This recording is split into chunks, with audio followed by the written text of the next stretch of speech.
All right, guys, we have a little cold spell here. We've had 3 days of barely above freezing, and we've, like I said before, been kind of milking the water in the cabin. A smart person or a smarter person would probably had just winterized everything and we could have went old school. But the weather forecast shows low 40s, mid 30s at night for the next week or two. So I'd like to have water for the next couple weeks if I can make it through these few days. All right, now this is Reflectix bubble foil, as the old boss of the swamp calls it. I know some of you guys watch him. We put the bubble foil Reflectix underneath our subflooring on the cabin. That was the first thing we did once we got the joists and everything in for the floor, before we put the subflooring on. People wouldn't believe it, and I don't, I can't scientifically explain it, but that floor, even though our cabin is not skirted, even when it's below freezing, like in the 20s at night, is warm. I mean, I walk around with bare feet, at night. I normally wear slippers, but at night when I just head out here real quick, the floor is warm. Granted, Jenny keeps the cabin at like 75, 80 all the time. It isn't as cold as I expected it. No scientific value behind me trying to convince you to use this bubble foil, but it's rodent proof.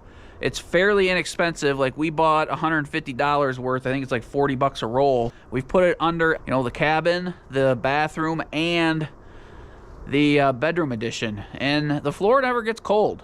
I got to imagine that it somehow reflects radiant heat better than like forced air heat. I don't know. I mean, it works. The walls are cold. The floor is never cold. So maybe the radiant heat from the wood stove just doesn't absorb through it. Maybe that's the secret. I'm going to put it all the way around the bottom of the cabins and just create like a big air pocket underneath the cabin. Boss of the Swamp does that, or has done that in multiple cabins, and he goes under there in the middle of the winter and he could shovel the dirt because it's, just warm enough. It keeps everything warm enough in there not to freeze.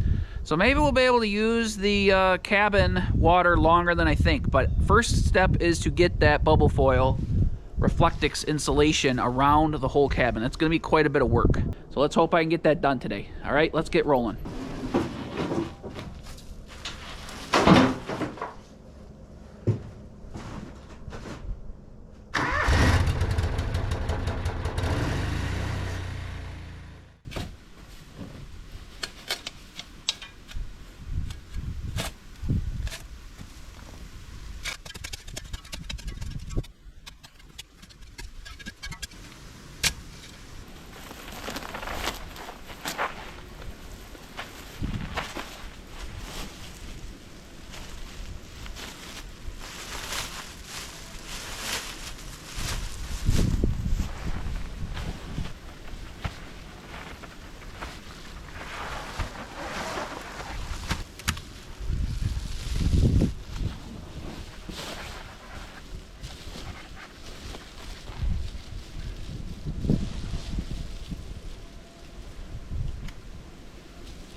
All cut.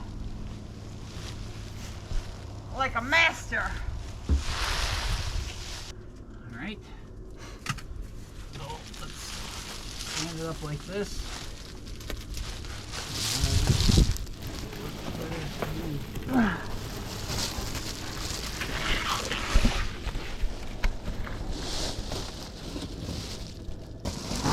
Just pull it as much as you need to.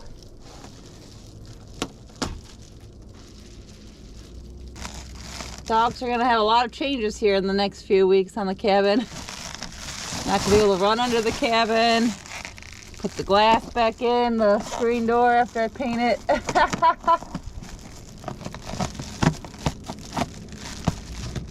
pull that back that way. There we go. Does that look okay? Yep, there's a little piece here that we'll probably have to like cut off here.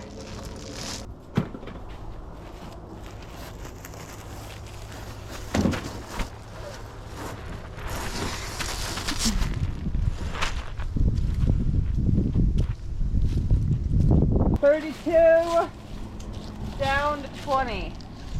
32 for 5 feet.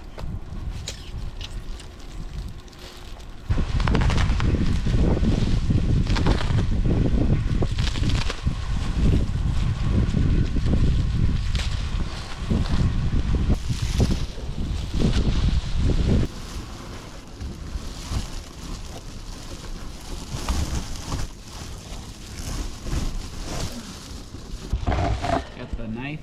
No, it's under out there. Damn it.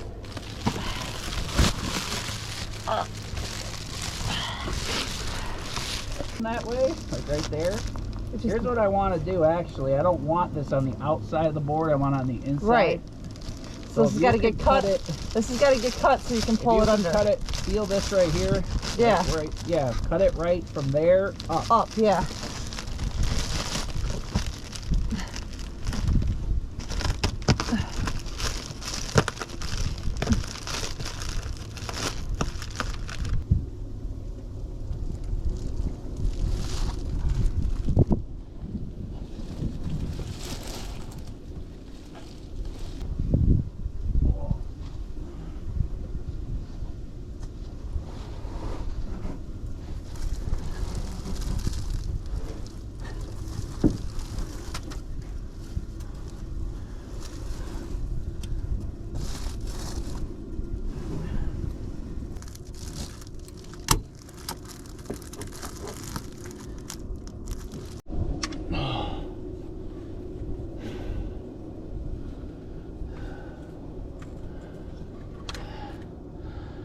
Alright guys, this sucks.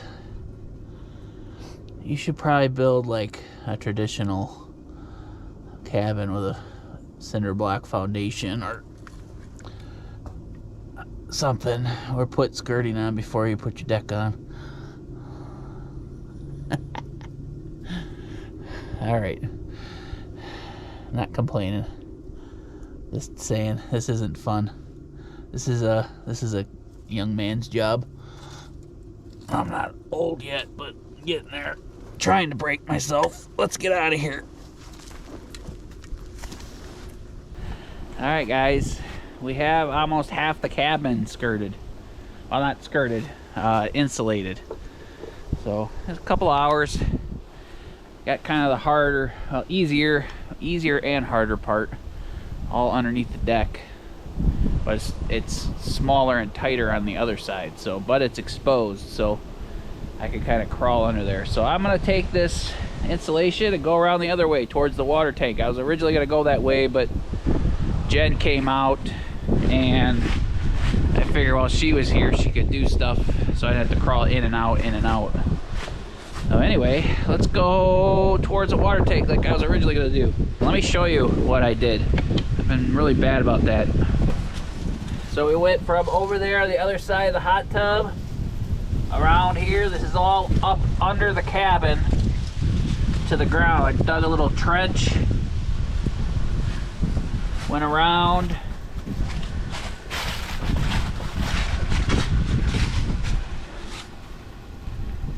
Then we got to that first post, so we got another 16 feet there, which is all small, shallow stuff. And then all the way around the, so we didn't get half, we got like a third.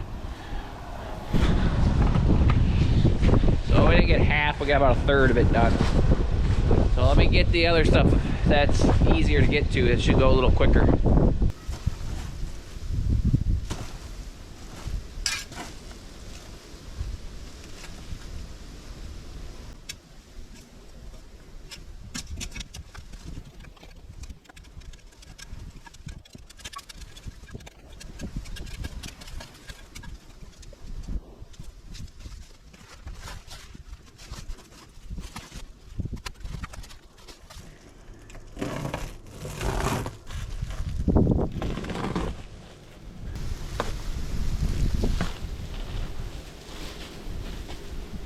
Jay might not be able to get it all done tonight because he's got about an hour and then he's going hunting tonight.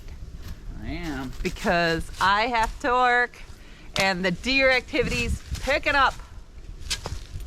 So, gotta go. On the camera last night. Last night I went through the thing and I missed a bunch of pictures and there was like 2 bucks there at once one time. What? Yeah! So there was like 6 different deer there throughout the whole night last night. So you are going out tonight. Don't question what it. About this? What are the freezes? Get I gotta get this last corner get done. this, at least this corner done. I have to leave this halfway open so I can remove all this stuff. I need to crawl underneath there and take all that stuff out. But I can put it up for now. Yeah. Finish up the last little bit tomorrow if we need to. Get at least the... Just closing in the top of that tank and closing in this side should be good. I mean, it should help a lot. No problem.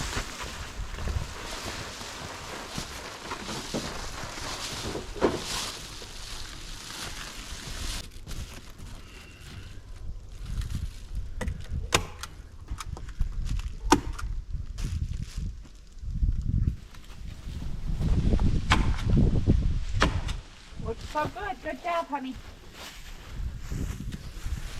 Good job working hard.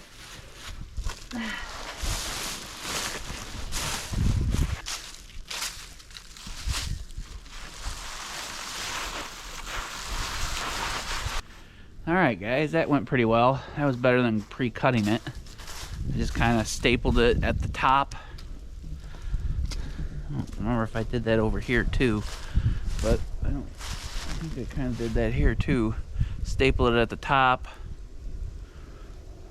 put it down in the trench, and then just cut at the bottom of the trench. So we'll put the metal, I'm not going to fill this in until we get the metal on, and then we'll push the dirt back. So same thing here, just stapled it at the top and then cut off the foot at the bottom. So I got a bunch of 1-foot chunks. I wanted to buy that stuff in 3-foot rolls, but they only have 2-foot and 4-foot, so it makes sense. But I knew all of my stuff would be about 3 foot and I'd have a lot of waste, but I could double these up. You know, I could double up the 1-footers and use them over here because I don't have that much left of the tall stuff. Probably only like 10 more feet. So anyway, all right, I got that. I might work on this for 20-30 minutes. See if I can get this all boxed in too, because that gets it really good looking, really closed in, other than a couple feet underneath the deck.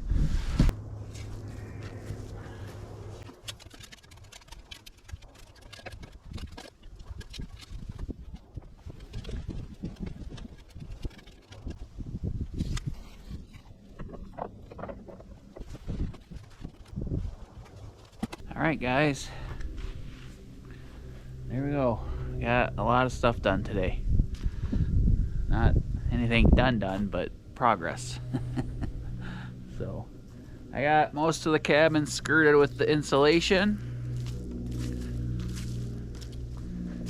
It's not done super well. I'm not sure what I'm gonna leave open and not open, because as you know, if you watch a bunch of our videos, I have an electrical disconnect right here. I'd like to be able to get to that without having to crawl under the whole cabin. So it goes around here, goes all the way around this side of the cabin, around here to the hot tub, behind the hot tub, underneath the deck, and then 1/3 of the way down to here, and then I got 2 more 8-foot chunks. It's gonna be a little bit nicer the next week or two, I hope, because this is winter weather, not fall weather. It's like in the high 20s, low 30s as highs. So anyway, we got the garden put away. Anywho, I'm dirty, filthy. I gotta get out in the hunting blind. It's the best time of year to hunt, and I got a couple hours before it gets dark. I need to get out there. So we'll do a little bit more wrap up in a little while, okay? Or in the next day or so. All right, thanks for hanging out with me.